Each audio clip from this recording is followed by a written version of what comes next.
here I am.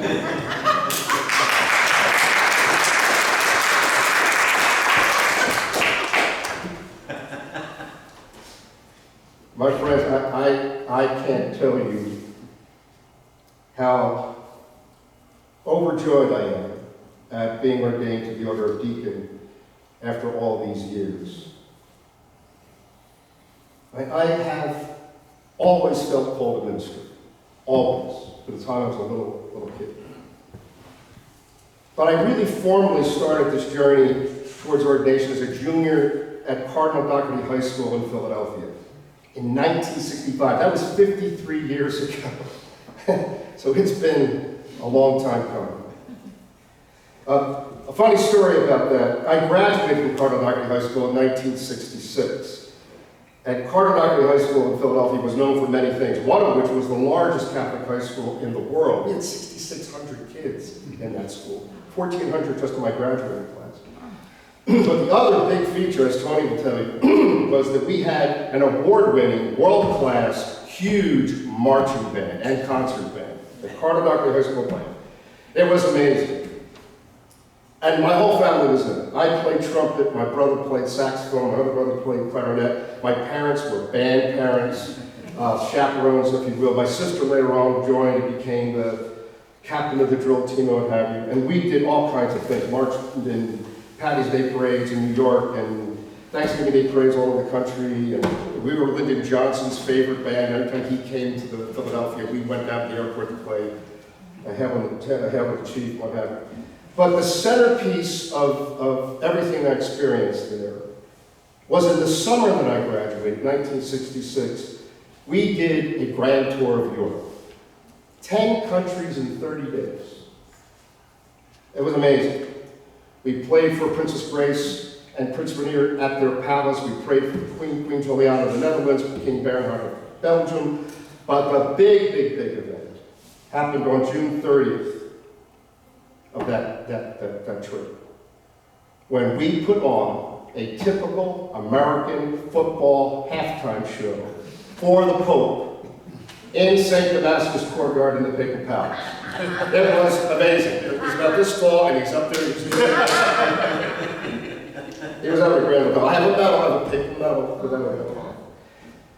Well, it just so happens that that day as we were heading to the Vatican, that morning, we're all in our band uniforms and all that, the letter catches up to me to tell me that I've been accepted to St. Charles Borromeo Seminary that coming September. Well, everybody cheered, they ran and got my parents, my mother and father were on another bus, my mother comes over, she's crying out, like you would not believe. And my father said, it's a sign. The day my son is going to go see the Pope, he gets a letter saying he's in the seminary, he is going to be the next American Pope, the first American Pope.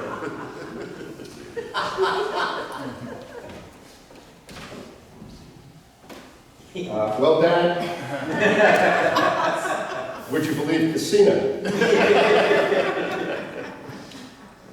There are no papal tiaras here.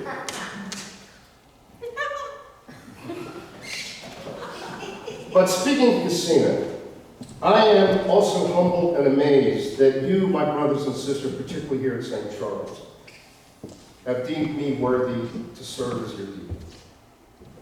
And your prayers and encouragement have been steadfast.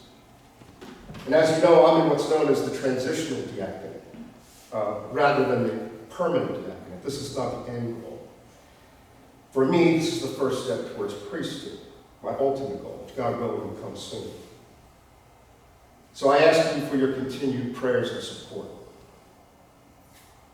Oh, and by the way, in a particular way, I really need your patience for things like this sermon. I mean, I haven't done this in 40-something years. And even then, it was a practice run. It wasn't the real thing. So you, my friends, like it or not, are the guinea pigs, where I kind of worked this out. So I need your feedback as well as your prayers. And I'm also incredibly aware that I stand in the shadow of two of the finest preachers I have ever had the pleasure to know. You guys are absolutely amazing. You're a real tough act to follow. Father Peter reminds me constantly that he was a redemptorist, which, as you know, is a preaching order. I was a mere diocesan by comparison. Our idea of a sermon was, if we were lucky, we got to read the letter from the cardinal that day who was asking for money. So this is going to be a challenge. But above all, I want to thank my husband, who has stood by me these 24 years, and particularly for that moment that Father Peter stood at this pulpit here and said, you know, Messina needs ministers, needs priests and deacons. And I said to him in the car, I said, you know, I think I'm going to try that out. He said, oh, yeah, really? Tell me something I don't already know. Well, he's been there. He's been reading my papers, even though sometimes he doesn't know what I'm actually talking about. But he corrects them, that's for sure, all the misspellings, what have you. He puts up with me when I'm talking out loud at the dinner table because I can't quite figure out something theological that he's made me read, or that I can't remember something from the seminary and that kind of thing. He's just, let me ramble on. Most of all, he's been there on the nights when I've been overwhelmed with doubt.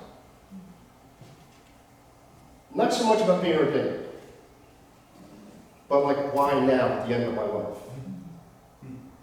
And quite frankly, my dear friends, why Casino? I mean, it's a different kind of a place, and I'm not used to all of it. I'm sure I get all of it, or like all of it for that matter, but he's the guy that keeps saying, we're home. Hang in there. He's also my frontline spiritual director. I mean, he's the guy, every time I kind of lose my temper, you know, I fly off the handle, or I do something or say something inappropriate, he's the guy sitting next to me and he's saying, you know, that's not very priestly.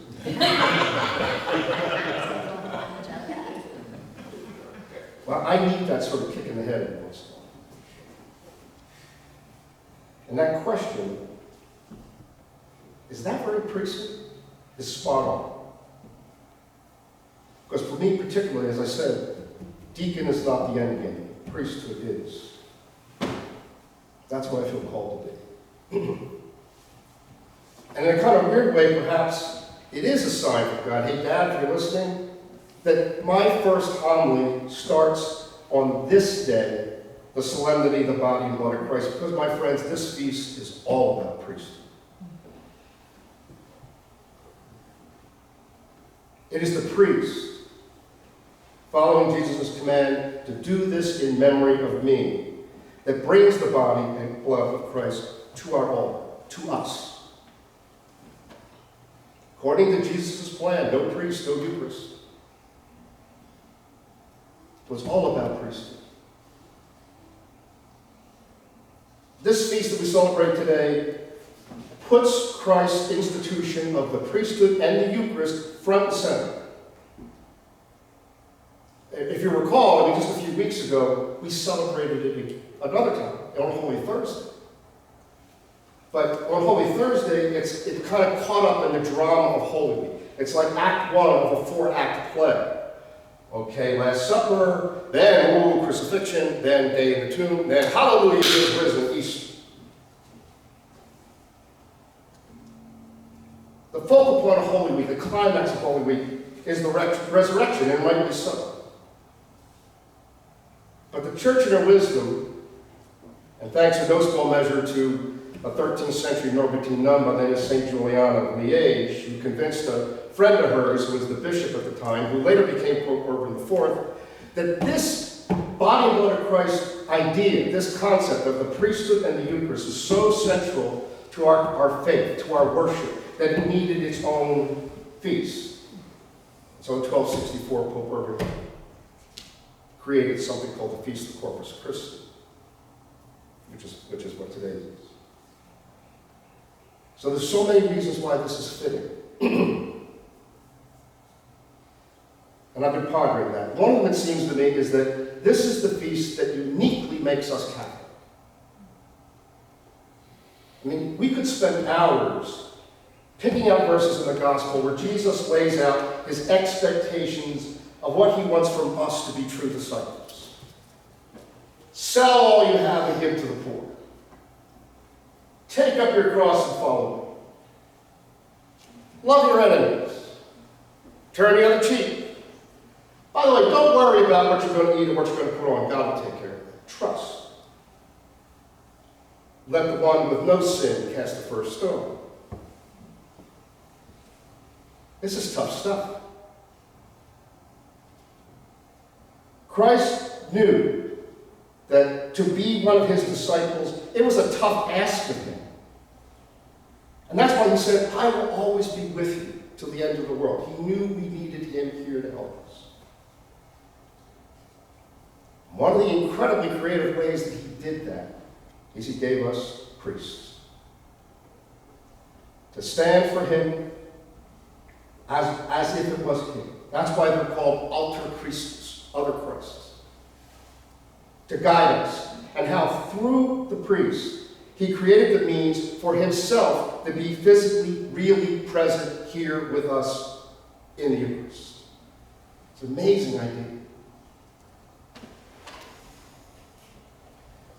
We believe that when an ordained priest says the words of consecration, the bread and wine are substantively transformed into something different, into Christ's body and into Christ's blood, into Christ himself. The entire Paschal mystery is reenacted before our eyes here. And by the way, Roman Catholics and Indian Catholics and Orthodox Catholics, just us Catholics, we're the only ones who believe that. Almost all our other Christian brothers and sisters have long ago disavowed the idea of transubstantiation. Luther was very clear about that. So does Calvin, so does Wycliffe. It's only us. That's why we should celebrate this and honor what happens here. This is ours. It makes us who we are.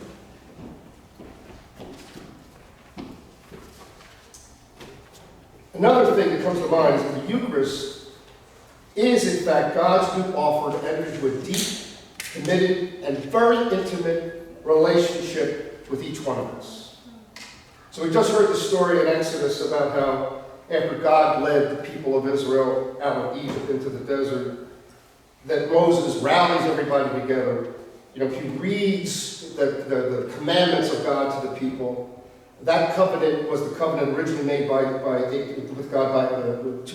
God to Abraham. He relates all this over and over again. The people in turn promise they're going to obey that, they're going to follow that, and then God in turn says, I will be your Lord and protector, and that deal is sealed in blood. Now, blood's an interesting idea. Because for the Jews of the time, and for a lot of ancient peoples, actually for a lot of people today, blood equals life. When we see that when blood leaves the body, life goes, right? So this covenant was sealed with life, their lives, and God's life. All came together in that covenant. And the Seder, which is the ritual meal Jews even to this day celebrate, to remember that whole event of the deliverance from Egypt and the establishment of the covenant of blood.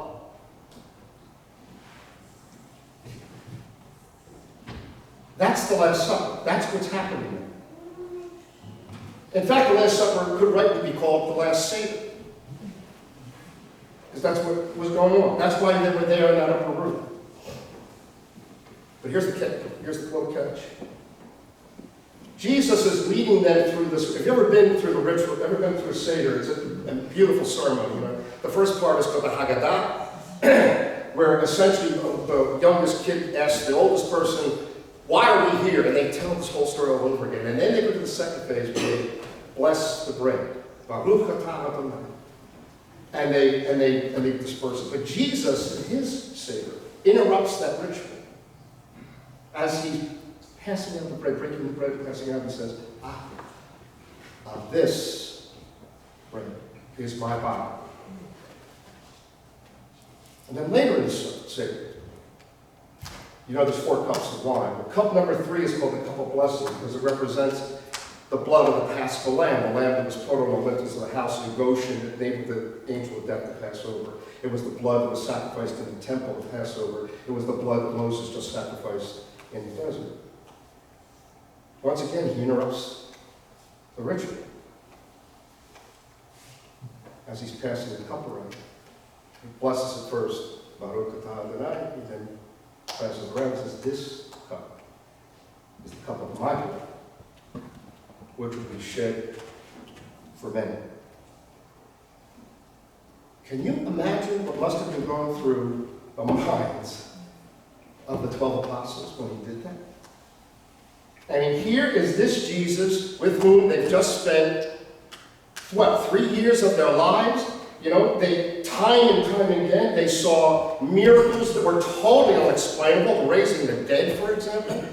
This Jesus, through demons and even the forces of nature, seemed to obey. This Jesus who blew their minds constantly with ideas and challenges and dares that just shook them up. This Jesus who they're beginning to figure out just might be the Messiah. They weren't sure yet. Some were trying to figure out, is this God incarnate? This Jesus is now saying, that bread is my body. This wine is my blood. This is me. They got that. And it must have been terrifying. The covenant that the Seder was there to celebrate, the covenant of blood of the Old Testament, is now the new covenant. There's a new Passover.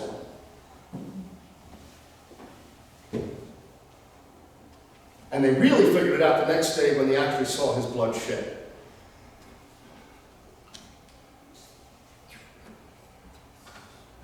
And then he empowers them, and not just that, charges them. It says, henceforth do this in memory of me. Which is why we're doing it today. It's also kind of interesting, Jesus picks food as the proxy for this new covenant. God always wanted to be intimate with the people of Israel, but Jesus wants to be so intimate with us, he wants to actually come inside of us. I mean, that's what food does, right? It breaks down and becomes part of our molecules. It's in our skin, our hair, it's in us. It becomes part of us. He wants to be totally integrated, totally intertwined with us. And there's no strings attached. I mean, remember, Judas took of that bread and that wine just like the other 11 did. It's not about being worthy. Christ's love depends only on his desire to give us the fullness of life and therefore to make us worthy, to help us become worthy. And that's again why we as Catholics must treasure the Eucharist so much. And then one last thing. The Eucharist is the glue that binds us in communion with one another and with Christ. The mystical body.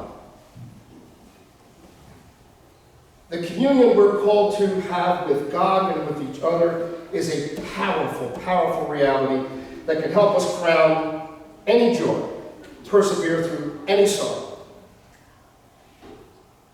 The knowledge of God's presence with us and the active help of his grace through the Eucharist and the awareness of our communion with one another can heal a hurting soul, mend a broken heart, reconcile a relationship, invigorate hope, grant glimpses into eternity,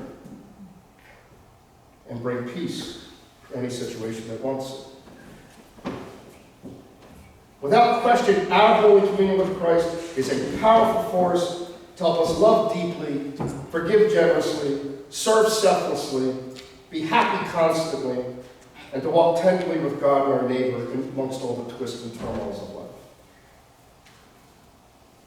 And it's the power that drives us not just to be bystanders, but active enablers, participants, active soldiers, if you will, in his ultimate mission, the great salvific act, to make disciples of all nations.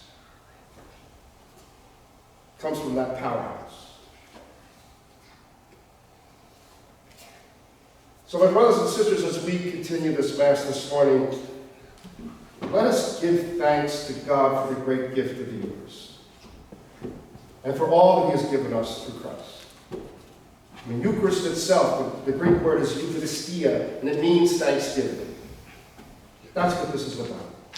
I mean, as our responsorial psalm said, how shall I make a return to the Lord for all the good he has done for me? The cup of salvation I will take, and I will call upon the name of the Lord. This is our chance to say thank you for everything. So let's give God the pleasure of accepting his wondrous gift with humble and faith-filled joy. Let us thank him from the bottom of our hearts as he comes to us this morning once again in Holy Communion. May God bless us all. Amen.